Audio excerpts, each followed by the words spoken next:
Expert ম্যাথবুক কুইকেল নামক YouTube চ্যানেলে আমরা যে বেসিক এপিসোডগুলি আপলোড করে থাকি, সেই বেসিক এপিসোডের বেশ কয়েকটি দেখার পর তুমি কতটুকু শিখেছো সেটা নিজেকে যাচাই করতে হবে, অর্থাৎ মূল্যায়ন। তাহলে আজকে 16 নম্বর বেসিক এপিসোড থেকে 20 নম্বর বেসিক এপিসোডের উপর ভিত্তি করে আমরা দেখব যে নিজেকে মূল্যায়ন করে নিতে হবে। তো এই সেট নম্বর 6 কোন বইয়ের থেকে? এক্সপার্ট ম্যাথ বুক থেকে। এক্সপার্ট ম্যাথ বুক শাহ পাবলিকেশন থেকে প্রকাশিত একটি পরীক্ষার সেট। তো এখানে বেসিক 16 থেকে 20 পর্যন্ত এপিসোড দেখার পরে সংখ্যাতত্ত্ব অধ্যায়ের উপরে বেশ কতগুলি প্রশ্ন এখানে পাচ্ছ সেট নাম্বার 6-এ। সেট নাম্বার 6-এ এই যে ভিডিও ক্লাসটি, এই ক্লাসটি অ্যাটেন্ড করার আগে সেট নম্বর 6-এর উপরে তুমি পরীক্ষাটা দাও, ওএমআর শিটে পরীক্ষা দাও, দেখো কত পাও। তারপর তুমি আজকের ক্লাস থেকে উত্তর মিলিয়ে নাও। ইউটিউবে তুমি এই যে যে বেসিক এপিসোড 16 থেকে 20 বলছি, এটা তুমি সার্চ করলে পেয়ে যাবে। এটা তুমি পাবে যে কিউএল জেএনবিএসটি ম্যাথ 16, তারপরে 17, তারপর 18, তারপর 19, তারপর 20, এইভাবে সার্চ করে এপিসোডগুলোকে দেখে তারপরে তুমি এই পরীক্ষাটা দিতে পারো। আর আজকের ক্লাসটির পরে তুমি দেখে নেবে যে তোমার কোথায় ভুল হচ্ছে। তাহলে চলো আমরা সরাসরি অঙ্কে প্রবেশ করি। 1 দাগের সমস্যা, 2 অঙ্কের কোন মৌলিক সংখ্যার অঙ্কদ্বয়ের সমষ্টি 10? অর্থাৎ 2 অঙ্কের মৌলিক সংখ্যা এবং তাদের অঙ্কদ্বয়ের সমষ্টি 10, এরকম মৌলিক সংখ্যা বেশ কতগুলি আমরা পেতে পারি, কিন্তু এখানে অপশানে যে কটা আছে তার মধ্যে দেখতে হবে। দেখো এখানেও কিন্তু 8 আর 2 যোগ করলে 10 হয়, এখানে 5 আর 5 যোগ করলে 10 হয়, এখানে 9 আর 1 10 হয়, এখানে 7 আর 3 10 হয়। এবার দেখতে হবে অঙ্ক এখানে কি বলেছে, 2 অঙ্কের কোন মৌলিক সংখ্যা, মৌলিক সংখ্যা। তাহলে সবকটাতেই 10 হচ্ছে অঙ্কগুলোকে যোগ করে, কিন্তু আমার উত্তর তাহলে কোনটা? সবকটাই কি উত্তর? না, এখানে মৌলিক সংখ্যা যেহেতু বলেছে, এইখানে 82 মৌলিক নয়, 55 মৌলিক নয়, 91 মৌলিক নয়, 73 মৌলিক সংখ্যা। তাহলে আমরা বলতে পারছি যে 10 হবে অঙ্কদ্বয়ের সমষ্টি, 7 আর 3 যোগ করলে 10 হচ্ছে। তাহলে অঙ্কদ্বয়ের সমষ্টি 10 এবং সংখ্যাটি মৌলিক, সেটা এই ডি অপশনে আমরা পেয়ে গেছি। অর্থাৎ আমাদের উত্তর আমরা পেয়ে গেলাম যে কত? ডি অপশন, 1-এর ডি। যাবো এবার 2 দাগে। 2-এ কি আছে? কোন সংখ্যার অনন্যক উহার থেকে বেশি মানযুক্ত? বেশ, শূন্যের অনন্যক দেখা যাক কত হয়। 1/0। 1/0 হলে তার তো মান হয় অসীম, অসীম। এই অসীমের ক্ষেত্রে আমরা হিসাবের বাইরে রাখবো। এই 1-এর ক্ষেত্রে অনন্যক কত হয়? অনন্যক হয় 1/1 সমান সমান 1। অর্থাৎ অনন্যকের মান আর নিজের মান কিন্তু সমান হলো। প্রকৃত ভগ্নাংশের ক্ষেত্রে কি হয়? প্রকৃত ভগ্নাংশে উপরের মানটা নিচের মানের থেকে ছোট, মানে উপরেরটা ছোট নিচেরটা বড় হবে। এর অনন্যক কত হবে? 3/2। দেখো এই 2/3 এর মানটা 1-এর থেকে কম, আর 3/2 এর মানটা 1-এর থেকে বেশি। অর্থাৎ এই প্রকৃত ভগ্নাংশের অনন্যকের মান সর্বদাই প্রকৃত ভগ্নাংশ থেকে বেশি মানযুক্ত হয়। আর যে কোনো ভগ্নাংশের কথা যদি বলো, যে কোনো ভগ্নাংশের ক্ষেত্রে হয় না। যেমন 5/2 এর অনন্যক হচ্ছে 2/5। যে কোনো ভগ্নাংশের ক্ষেত্রে কিন্তু এর মানের থেকে এর মানটা বড় হবেই, এরকম কোনো নিশ্চয়তা নেই। অর্থাৎ প্রকৃত ভগ্নাংশের ক্ষেত্রে এই কথাটা সত্য হয়, সেজন্য উত্তর হবে এইটা। তাহলে আমরা আমাদের সঠিক উত্তরে পৌঁছে যেতে পারলাম। 3 দাগে আসো। বলছে যে 0+0+0 গুণ 0 ভাগ 0, তারপরে যোগ কত? 0। এইবার দেখো এইখানে এই জায়গাটা আগে আসো, এই যে এই জায়গাটা আগে আসো। আগে 0কে 0 দিয়ে ভাগ করতে হবে। 0কে 0 দিয়ে ভাগ করলে অসীম মান আসবে, অসীম।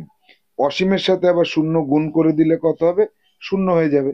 তারপরে কি হচ্ছে? 0+0+0+0 সমান সমান 0 হচ্ছে। তাহলে উত্তর কোনটা আসছে? উত্তর কিন্তু আসছে 0, বি। বি কিন্তু এখানে সঠিক উত্তর আসছে। তাহলে এবার যাব আমরা 4 দাগে। তুমি পরপর 5টি বাড়ি সমীক্ষা করতে গিয়ে দেখলে প্রথম বাড়ির সদস্য 7 জন, আর তারপর প্রতি বাড়িতে ক্রমশ 2 জন করে সদস্য বেশি আছে। তোমার সমীক্ষায় মোট কতজন আসলো? আচ্ছা, প্রথম বাড়িতে 7 জন, তারপরের বাড়িতে 9 জন, তারপরের বাড়িতে 11 জন, তারপরে 13 জন, তারপরে 15 জন। কয়টা বাড়ি? 5টা বাড়ি। একটা, দুটো, তিনটে, চারটে, 5টা। তাহলে মোট কতজন এবার যোগ করে দিই। 7 আর 9 16, আর 1 17, আর 3 20, আর 5 25, 5 হাতে 2, 2 আর 1 3 4 5, 55 জন। দেখো কোথায় আছে 55 জন? এ অপশনে আছে। এবার বিষয় হচ্ছে যে আমি তো ছোট্ট মানে 5টা বাড়ি বলে এইভাবে আমি যোগ করে বের করতে পারলাম। যদি বলা হতো 500টি বাড়ি, তাহলে এরকম 500টি সংখ্যাকে পরপর বসিয়ে যোগ করতে হতো না। সেক্ষেত্রে আমাদের একটা শর্ট নিয়মে যেতে আমরা হবে। যাব এবার একটা শর্ট নিয়মে। শর্ট নিয়মটা কেমন হবে? প্রথম বাড়িতে 7 জন ছিল, তারপরের বাড়িতে কত ছিল? 7 + 2 জন। তারপরের বাড়িতে কতজন ছিল? 7 + 4 জন। তারপরের বাড়িতে কতজন ছিল? 7 + 6 জন। তারপরের বাড়িতে 7 + 8 জন। এইটা দেখো যে প্রথম বাড়িতে যে কয়জন পেয়েছি, তারপরে যে কটা বাড়ি দুজন দুজন করে বাড়ছে, অর্থাৎ 4টে বাড়িতে দুজন দুজন করে বেড়েছে। এবার এই কটাকে দেখো যোগ করলে কি হয়? 7 একটা, দুটো, তিনটে, চারটে, 5টা। যে 5টা বাড়ি তার প্রত্যেকটা বাড়িতে কিন্তু 7 জন করে অবশ্যই আছে। তারপরেও কি হচ্ছে? 2 জন প্লাস 4 জন প্লাস 6 জন প্লাস 8 জন, এই কটা হচ্ছে বাড়তি লোক। আর প্রতি বাড়িতে 7 জন করে অবশ্যই আছে। তাহলে কি হচ্ছে? 5 7 35 জন প্লাস প্রথম একটা, দুটো, তিনটে, চারটে যুগ্ম সংখ্যার সমষ্টি। 4টে যুগ্ম সংখ্যার সমষ্টি কত হয় জানো? 4 × 5 20 জন হয়। তাহলে 35 আর 20 55 জন। এই হবে উত্তর। সংক্ষেপে আমরা এই অঙ্কটাকে করব। এবার দেখো বলা হলো যে প্রথম 30টি মানে 30টি বাড়ি আছে। প্রথম বাড়িতে 7 জন যদি হয় তাহলে মোট কতজন হবে? তাহলে 30 × 7 যোগ, এবার 30টা বাড়ি হলে 29টা বাড়িতে লোক সংখ্যা বাড়বে। 2 থেকে শুরু করে পরপর পরপর করে বাড়তে থাকবে, 29 নম্বর বাড়ি পর্যন্ত বাড়তে থাকবে। তাহলে এই ক্ষেত্রে আমরা কি করব? আগের ক্ষেত্রে 5টা বাড়ি থাকাতে প্রথম 4টে যুগ্ম সংখ্যা সমষ্টি ধরেছিলাম, আর এখানে 30টা বাড়িতে কি হবে? 29টি যুগ্ম সংখ্যার সমষ্টি ধরতে হবে। এই তাহলে এবার এই যে দুটো সংখ্যার সমষ্টি কি করে করব? 30 দেখো আবার কমন যাচ্ছে, কমন গেলে কত পড়ে থাকছে? 7 + 29। তাহলে কত হচ্ছে? 30 × 36। তাহলে 0 3 6 18, 3 3 9 আর 1 10, এতজন। একদম সংক্ষেপে আমরা এই রকম ভাবে সমস্যা সমাধান করতে পারবো। এবার 30টা যদি সংখ্যাকে যোগ করতে হতো তাহলে অনেক সময় লাগতো। তাহলে আমরা এই 5টি বাড়ির ক্ষেত্রে কি করব? 5 × 7 এ কয়জন? প্লাস 5 4টে যুগ্ম সংখ্যার সমষ্টি 4 × 5, এই 4 × 5। এবার এখানে ছোট সংখ্যা বলে কি করব? 35 যোগ 4 5 20 সমান সমান 55 জন। এইভাবে আমরা নির্ণয় করব। একদম 2 লাইনে উত্তর বেরিয়ে গেল। যাব পরবর্তী সমস্যা 5 দাগে। 13 দ্বারা বিভাজ্য মৌলিক সংখ্যা কোনটি? 1 13 দ্বারা বিভাজ্য না, কোনটি না, হ্যাঁ কোনটি যখন বলেছে তাহলে এক তো হবে না, একটা হবে না। অনেক, এ আবার কেমন উত্তর হলো? অসীম, এ আবার কেমন উত্তর হলো? 13 দ্বারা বিভাজ্য মৌলিক সংখ্যা একটাই আছে। যদি সেই সংখ্যাটা নিজে মৌলিক হয় তাহলে প্রথম যে গুণিতক সেটা। এই পেয়ে গেছি আমরা। এবার যাবো 6 দাগে। 24-এর কোন গুণিতকটি মৌলিক সংখ্যা? 24-এর কোন গুণিতক মানে 24 তো যৌগিক সংখ্যা, এর প্রথম গুণিতকটিও যৌগিক সংখ্যা। যদি 24 মৌলিক হতো তবে তার প্রথম গুণিতকটি মৌলিক হতো, পরবর্তী কোনো গুণিতক মৌলিক হতে পারে না। তাহলে এটাও হবে না, এটাও হবে না, এটাও হবে না। অর্থাৎ ডি অপশনে আছে সব ভুল, এটাই সঠিক উত্তর হবে। এইটাই সঠিক উত্তর হবে। যাব আমরা পরবর্তী সমস্যাতে। পরবর্তী সমস্যা 7 দাগ। 7 দাগে বলছে 350 থেকে এতগুলো 9কে বিয়োগ করতে হবে। তাহলে কটা 9 আছে? একটা, দুটো, তিনটে, চারটে, 5টা, 6টা, 7টা, 8টা, 9টা, 10টা, 11টা। তাহলে কি করব? 350 মাইনাস 9 × 11, 9 11 99, 350 মাইনাস 99 কত হচ্ছে? 9 1 10, 10 5 251। 251 সি অপশনে রয়েছে। একদম সহজ অঙ্ক ছিল। শুধু এটা মনে রাখতে হবে কি, যে কটা 9, এখানে যে কটা 9কে তুমি 11টি 9কে তুমি যদি বিয়োগ করো, তাহলে কি হবে? 9 × 11 করতে হবে, এটা মনে রাখলেই হবে। যাব 8 দাগে। 8 দাগে কি আছে? 13 দ্বারা বিভাজ্য 4 অঙ্কের বৃহত্তম সংখ্যাটি কত? একদম প্রসেস অনুযায়ী যাব। 4 অঙ্কের বৃহত্তম সংখ্যা বসাবো, সেটা দেখবো 13 দ্বারা বিভাজ্য হচ্ছে কিনা। যদি 13 দ্বারা বিভাজ্য হয়ে যায় তাহলে ওটাই, আর যদি না হয় তাহলে কি করব? তাহলে 5 13 65, 6 13 78, 7 13 91, এখানে 7 13 91 থাকলো কত? 8, 89। তাহলে 5 13 65, 6 13 78, 6 13 78 থাকলো কত? 1 11, নামলো কত? 9। তাহলে 8 13 104, 9 13 117, 10 13 130, তাহলে 9 13 117, তাহলে একটা 2 বাড়তি থেকে গেল। এবার কথা হচ্ছে কি, এই 2টা বাড়তি যদি আমি প্রথমেই এই সংখ্যা থেকে বিয়োগ করে রাখি তাহলে তো আর বাড়তি হবে না। 9999, এর থেকে 2কে যদি বিয়োগ করে দিই 9997। এবার দেখো এই সংখ্যাটাকে 13 দিয়ে ভাগ করে দেখো, আর কিন্তু বাড়তি থাকবে না। অর্থাৎ 4 অঙ্কের সেই বৃহত্তম সংখ্যাটি হচ্ছে এইটা, যেটা 13 দ্বারা বিভাজ্য হয়। তাহলে কোথায় আছে? 9997, ডি অপশানে রয়েছে। তাহলে আমাদের সঠিক উত্তর কোনটা হবে? ডি হবে সঠিক উত্তর। এই এবার যাব 9 দাগে। 9 দাগে কি আছে? এই সংখ্যাটিতে 5-এর স্থানিক মান ও নিজস্ব মানের সমষ্টি কত? এই যে নিজস্ব মান, স্থানিক মান, স্থানিক মানে মানে স্থানীয় মান, স্থানীয় মান হবে 500, আর নিজস্ব মান হবে এইটা। যোগ করো 505। 505 কোথায় আছে? সি অপশনে আছে। এই যাব 10 দাগে। 10 দাগে বলছে 5 দ্বারা বিভাজ্য কোন সংখ্যা 2 দ্বারা বিভাজ্য হয়? আচ্ছা, 5 দ্বারা বিভাজ্য সংখ্যা কেমন কেমন হয় আগে দেখি। ধরো 15 5 দ্বারা বিভাজ্য, 20 5 দ্বারা বিভাজ্য, 25 5 দ্বারা বিভাজ্য, 30 5 দ্বারা বিভাজ্য। দেখো এই 5 দ্বারা বিভাজ্য যে সংখ্যাগুলো রয়েছে, এই সংখ্যাগুলোর দুটো ক্যাটাগরি করলাম আমরা। এই একটা ক্যাটাগরি হচ্ছে বিজোড় হয়, আর একটা ক্যাটাগরি হচ্ছে জোড় হয়।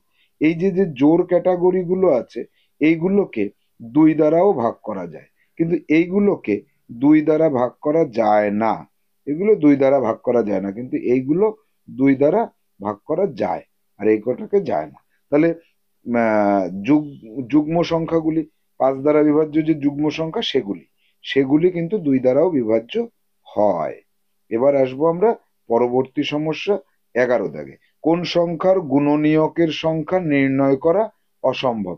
গুণনীয়ক অর্থাৎ এই যে কোনো একটা সংখ্যা যাকে অনেক সংখ্যা দিয়ে ভাগ করা যায়।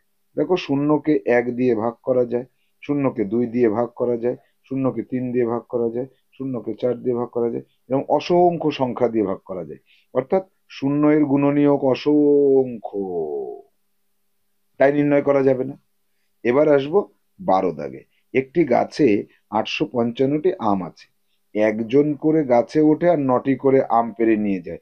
কতজন ওই গাছ থেকে আম পাড়তে পারবে? তাহলে একজন মানে এই 855 থেকে একজন 9টা নিয়ে যাবে, দুজন হলে আবার 9টা নিয়ে যাবে, তিনজন হলে আবার 9টা নিয়ে যাবে। এভাবে কতজন নিতে পারবে? কতজন নিতে পারবে? একই সংখ্যা বারবার বিয়োগ হয়ে যাবে। অর্থাৎ আমরা আমার গণিত বই থেকে যে ধারণা পেয়েছি, যে একই সংখ্যা বারবার বিয়োগ না করে ভাগ করে দিতে হয়। তাহলে এবার ভাগ করি। তাহলে 9 নং 81 থাকলো কত? 4, 45, 5 নং 45। এই যে যেটা ভাগফল হয়, এতবার একে বিয়োগ করা যাবে বা এতজন নিতে পারবে। তাহলে উত্তর হলো কত? সি অপশনে 95 জন নিয়ে যেতে পারবে। যাব 13 দাগের সমস্যায়। প্রথম 11টি শূন্য সম্বলিত সংখ্যার পরে প্রথম সংখ্যাটি কত? আচ্ছা দেখো, 1 থেকে 100 পর্যন্ত এখানে শূন্য আছে 11টি, অর্থাৎ 11টি শূন্য সম্বলিত সংখ্যা হচ্ছে এই। প্রথম থেকে শুরু করলে এটা হয়, কি করে হয় দেখো, 10 20 30 40 50 60 70 80 90 100। এই প্রথম 11 নম্বর শূন্যটা এইখানে আছে। এই এর পরবর্তী সংখ্যাটা হচ্ছে 101। তাহলে এই এ হবে এখানে সঠিক উত্তর। এ আমাদের সঠিক উত্তর হবে। বোঝা গেল? এবার যাব 14 দাগে। বৃহত্তম যুগ্ম মৌলিক সংখ্যা ও ক্ষুদ্রতম যুগ্ম মৌলিক সংখ্যার অন্তর কত? বৃহত্তম যুগ্ম মৌলিক সংখ্যা 2, আর ক্ষুদ্রতম যুগ্ম মৌলিক সংখ্যাও 2। বিয়োগ করে দেখো কত হচ্ছে, 0 আসছে। এ অপশানে 0 রয়েছে, এ তাহলে এখানে আমাদের সঠিক উত্তর হিসেবে আমরা গণ্য করলাম। যাব 15 দাগে। একজন করে আসে আর একটি ঝুড়িতে 16টি করে আম রাখে। এভাবে প্রতিদিন 19 জন করে আসে, 3 দিনে জমানো আমের সংখ্যা কত হবে? আচ্ছা, একজন 16টা রাখে, 2 জন আরো 16টা রাখে, 3 জন আরো 16টা রাখে, 4 জন আরো 16টা রাখে, একই সংখ্যা বারবার বাড়ছে, অর্থাৎ গুণ হবে। তাহলে 19 জন করে আসছে, 16টা করে আম রাখছে। এইটা হচ্ছে একদিনে হলো, 3 দিনে আরো 3 গুণ হয়ে যাবে। তাহলে এইবার এইটা তোমাদের সিডাব্লিউ, এখন এই গুণটা আমাকে করে দেখাও। গুণটা করো, কুইকলি করো। প্রথমে 3 দিয়ে গুণ করে দাও 16কে, 3 16 48 হবে। নিজেরা করো, নিজেরা করো, আমি একটু ওয়েট করছি তোমার জন্য। আমাকে এক্ষুনি জানাও, এক্ষুনি জানাও। 3 দিয়ে 16কে গুণ করলে 3 16 48 হচ্ছে, 48-এর সাথে আবার 19 গুণ করতে হবে, তাহলে 912। দেখো তো 912 হলো কিনা? 912। তাহলে 912টি আম 3 দিনে জমা হবে। উত্তর পেয়ে গেলাম। যাব 16 দাগে। 45 থেকে পরপর 14 বার 3 বিয়োগ করলে কত হয়? আচ্ছা, 1 বার 3 বিয়োগ করলাম, 2 বার 3 বিয়োগ করলাম, 3 বার 3 বিয়োগ করলাম, 4 বার 3 বিয়োগ করলাম। এই একই সংখ্যা বারবার বিয়োগ করলে কি হয়? তাহলে এই 14টা 3 বিয়োগ করব, 3 14 42 বিয়োগ হয়ে যাবে। তাহলে 45-এর থেকে যদি তুমি 42 বিয়োগ করে দাও, কত পড়ে থাকে? 3 পড়ে থাকে, 3 পড়ে থাকবে। ডি হবে এখানে সঠিক উত্তর। তাহলে অঙ্কের ভাষাটা বুঝতে হবে ভালো করে, যে 45 থেকে 3 বিয়োগ করব 14 বার। তাহলে এই যে 45, একটা 3 বিয়োগ, দুটো 3, তিনটে 3, চারটে 3, পাঁচটা 3, ছটা 3, সাতটা 3, আটটা 3, আটটা 3, নটা 3, 10টা 3, 11টা 3, 12টা 3, 13টা, 14টা। এই 14টা 3 বিয়োগ করার অর্থ হচ্ছে 45-এর থেকে 42 বিয়োগ করে দেওয়া, তাহলে 3 পড়ে থাকবে অবশিষ্ট। যাব 17 দাগে। 90 টাকা এবং আর কত টাকা একত্রে করলে 10 জনকে 10 টাকা করে দেওয়া যায়? 10 জনকে 10 টাকা করে দেওয়ার অর্থ হচ্ছে 10 গুণ 10 সমান সমান 100 টাকা। এই 100 টাকা 90 টাকার সাথে কত যোগ করলে হয়? 10 যোগ করলে হয়, তাহলে আরো 10 টাকার দরকার হবে। উত্তর পেয়ে গেলাম। 18। শূন্য একটি ড্যাশ সংখ্যা, যুগ্ম সংখ্যা, মৌলিক সংখ্যা না। শূন্য যুগ্ম সংখ্যা, এটা আমরা জানি 2 দিয়ে ভাগ করা যায়। শূন্যকে অসংখ্য সংখ্যা দিয়ে ভাগ করা যায়, অর্থাৎ এটা তো যৌগিক সংখ্যা। তাহলে যৌগিক কিন্তু অযুগ্ম না, পূর্ণবর্গ সংখ্যা নয়, যুগ্ম সংখ্যা। তাহলে যুগ্ম সংখ্যা এটা ঠিক, যুগ্ম সংখ্যা এটা ঠিক। যুগ্ম এবং যৌগিক এটা নেই। যৌগিক কিন্তু অযুগ্ম, এটা হবে না। যুগ্ম মৌলিক, এটাও হবে না। পূর্ণবর্গ সংখ্যা নয়, এটাও হবে না। তাহলে যুগ্ম সংখ্যা শুধু থাকলে এটাই হবে। যুগ্ম আর যৌগিক দুটোই যদি থাকতো তাহলে সেটা বলতাম। 19 দাগে। 180-কে সমানভাবে 6টি টুকরো করার পর 5টি টুকরো বিভিন্ন কাজে ব্যবহৃত করা হলো, কত পরিমাণ রয়ে গেল? তাহলে এই যে 180, এই জায়গাটা দেখো, 180-কে তুমি সমান 6টি টুকরো করো, তার মানে 3 6 18 থাকলো 0, এই 30। এক একটা টুকরো 30 করে, তাহলে এই একটা টুকরো 30, এই একটা টুকরো 30, এই একটা টুকরো 30, এই একটা টুকরো 30, এই একটা টুকরো 30, এই একটা টুকরো 30। তাহলে 30 30 30 30 30 30। এর মধ্যে থেকে তুমি ব্যবহার করবে এবার কটা? 5টা টুকরো ব্যবহার করো। একটা ব্যবহার করে ফেললাম, দুটো ব্যবহার করলাম, তিনটে ব্যবহার করলাম, চারটে ব্যবহার করলাম, 5টা ব্যবহার করলাম। তাহলে পড়ে থাকলো কত? 30 পড়ে থাকলো। তাহলে এই সি হবে এখানে সঠিক উত্তর। অঙ্কটা বোঝা গেল তো? ভেরি ভেরি ইম্পর্টেন্ট একটা অঙ্ক। এখানে ভাষার চাতুর্য রয়েছে। যাব পরবর্তী সমস্যা 20 দাগে। 200 এবং 300 এর মধ্যে কতগুলি শূন্য আছে? ভুল করে, অনেকেই ভুল করে। 200 এবং 300 বলেনি, 200 থেকে 300 এইখানে বলেছে। 201 থেকে 299 পর্যন্ত। তাহলে 201 থেকে 300 পর্যন্ত হচ্ছে 20টা শূন্য থাকে, এইটা আমরা জানি। 201 থেকে 300 পর্যন্ত 20টা থাকে, 20টা থাকে। তার থেকে এই দুটো বাদ চলে গেল, তাহলে এখানে কয়টা? 18টি আছে, 18টি শূন্য হবে। 20টি কিন্তু ভুল হয়ে যাবে, এটা কিন্তু ভুল করে প্রবণতা থাকবে। আবার অনেকেই 200 থেকে 300 22টি, এটা করার প্রবণতা থাকবে। আমার সঠিক উত্তর কিন্তু এইটি। তাহলে আমরা আমাদের সেট নম্বর কত করলাম? সেট নম্বর 6 করলাম। এই 6-এর 1 থেকে 20 দাগ, 1 থেকে 20 দাগ প্রশ্ন লিখবে, প্রশ্ন এবং উত্তর ফ্রেশ খাতাতে করবে। এটা তোমার HW থাকছে, এই HW দিয়ে দিলাম আমি, HW করবে। প্রশ্ন লাল কালি দিয়ে করবে, আজকের উত্তর কিন্তু তুমি কালো কালি ব্যবহার করবে। প্রশ্নোত্তর সঠিকভাবে করে নির্দিষ্ট সময় জমা করবে। পরবর্তী ক্লাসে পরবর্তী সেট নিয়ে আলোচনা করবো। ভালো থাকো, সুস্থ থাকো, টাটা।